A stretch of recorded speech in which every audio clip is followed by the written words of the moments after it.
I Am Human, written by Marion Doerflinger, performed by Jedadiah J. Stone. I am human. I climbed naked, weak, afraid, defenseless, and with empty hands out of the trees.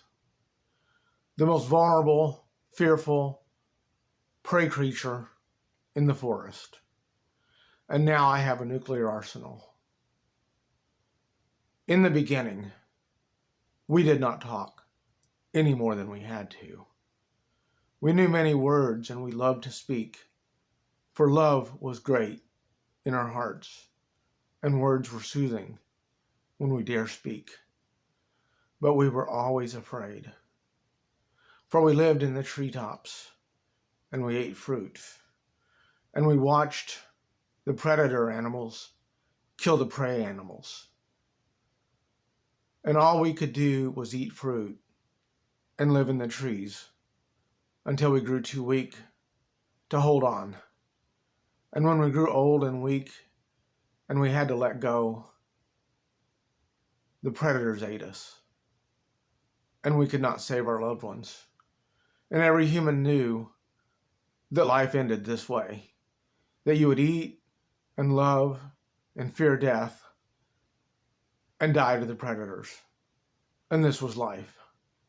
And we only spoke enough words to be understood, because although no predator had ever climbed a tree, we could tell by their big claws and how ferocious they were that if they knew something was up there, they could.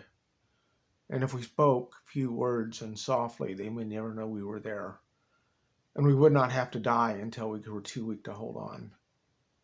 So we would say love in a hushed sense, and we would say fruit and baby and woman and man, and we would say I love you, but only as seldom as we could stand to.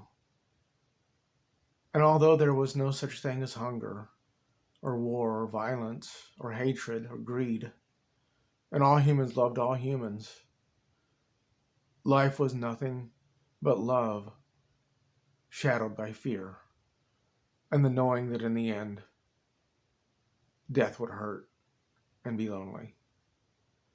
And we tried to be happy. But we did not know if there was anything other than to eat and love and be afraid and to die terribly.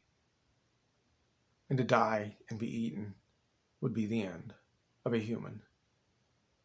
And it seemed like the most pleasant thing was to be a human alive and strong enough to hold on. And the most terrible thing would be a human too weak to hold on. And the one always led to the other. And this was life. And then one day, at the watering hole, where the trees grew tall and the fruit was good, and the predators and the prey came often, a great tiger attacked a great boar.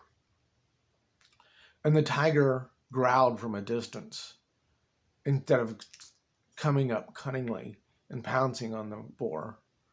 And the boar did not run, as the animals always did. The boar and the tiger both knew the other was there, and they fought.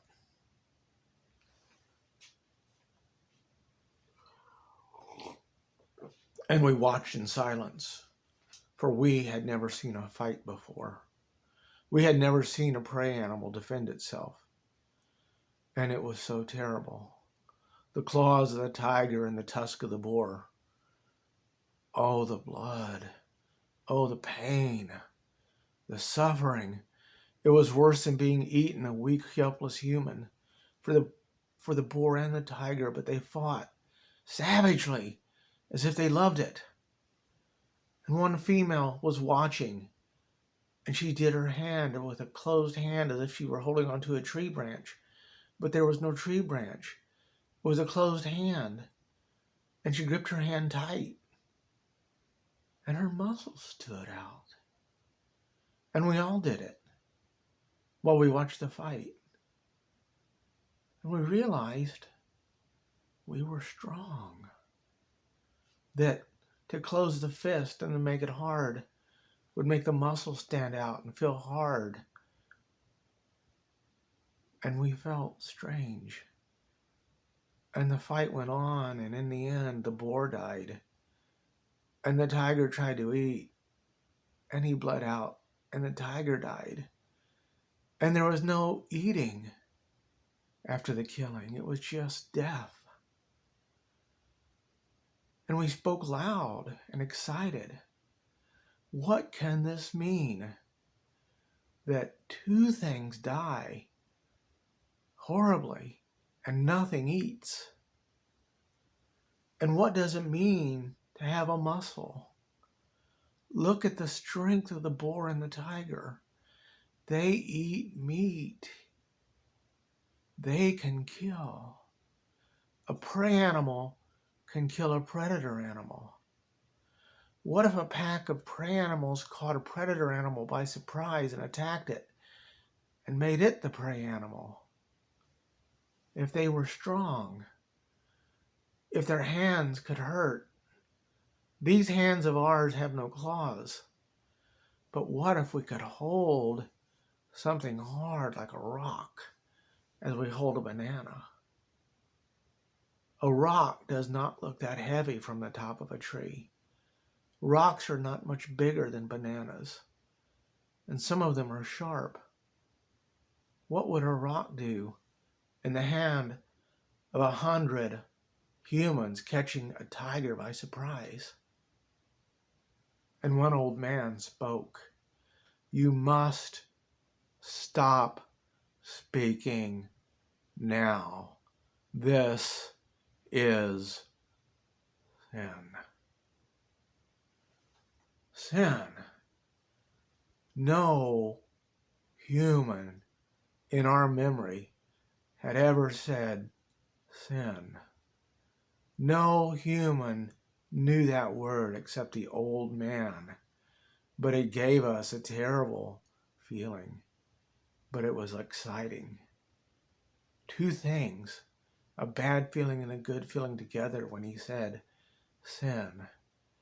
And we were silent again as the floor of the forest was silent because there was nothing but death. There were strong, wild, dangerous animals who were silent because they were dead. And we were silent now because the old man had said sin. What is sin? And the old man said, I have lived longer than a human should. I have held on longer. I have lusted for life longer. I am the most afraid to die. I have made my muscles strong to hold on because I'm in fear. I know about the closed fist and the muscles. I am stronger than any of you. It is sin to go to the floor of the forest and eat meat. Eat. We did not speak of eating. The predator kills the prey to eat. The predator is stronger and more dangerous. If a human can eat meat, like a human eats fruit, a human will grow claws and fangs, or find rocks that act like claws and fangs. A human will become a predator. A human predator. If we are predators, we do not need to be afraid. You do not need to be afraid of being killed. But if you kill, death comes for all. We have watched many things die, and it only came to one. That is because you never saw two things die when nothing eats. But I have. And this is what is going to happen now. The predator animal and the prey animal will not be eaten.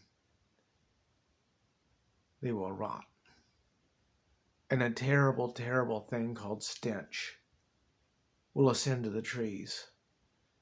And many of us will get weak and fall and die.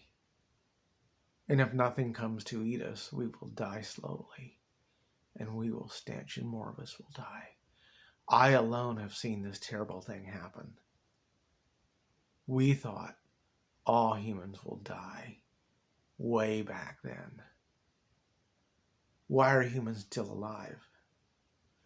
Because I climbed to the top branch and I looked to where the leaves don't cover the sky. And I saw a great light in the sky. And I watched, and the great light disappeared. And it was dark, and there were many little lights. And I said a prayer. Prayer. Another word. A prayer is when you say to the maker of the big light and the small light, because there must be a maker, don't let us die. Let humans survive. Please, I want to live. And the next morning, a great flock of black birds that we see seldom in the distance, they came down into the forest where I had never seen them. And they settled on the floor of the forest. And they devoured the prey animal and the predator animal. And they flew off, and there was nothing but bones. And the stench was gone, and humans lived. And we all wondered what it was. But I was afraid to tell them. I was afraid the knowledge would be bad. So I did not tell anyone. Everyone died. I am the last living that saw this happen before, where two things die. And now I tell the story for the first time because you say, go to the floor of the forest. And because you say that, I have to say this. I climbed to the top of the gun, and I saw the big light, and I waited, and I saw the little light. And I said, thank you that humans can live on. What must I do in return? And I heard no voice, and I saw no sight. And I wondered if there were makers of the stars and the sun. And I guessed and I hoped that there were. And I guessed and I wondered what they would say. And I guessed that they would say, do not eat meat and make this terrible thing happen. If it happens to you again, I will send the great birds again, and you will live. But if you go to the floor of the forest, if you eat meat, if you become a predator, then you will be responsible for a great stench. And something will have to save something from you. And this is sin. And we were silent. But we still had our closed fist. And no one spoke. But one of us, and I am the one, I am the guilty one, took the closed hand and looked at the open hand, and I made the smacking sound. And that one sound was all it took. We went to the floor of the forest. All of us except the old man who stayed in the top and sobbed. And this is the beginning. And I have told you how it began. But you must decide how it will end. It began with a conversation. It will end with a conversation. If the world is saved, it will be because a human said, we will let it live. And if the world ends, it will be because a human talked it to death.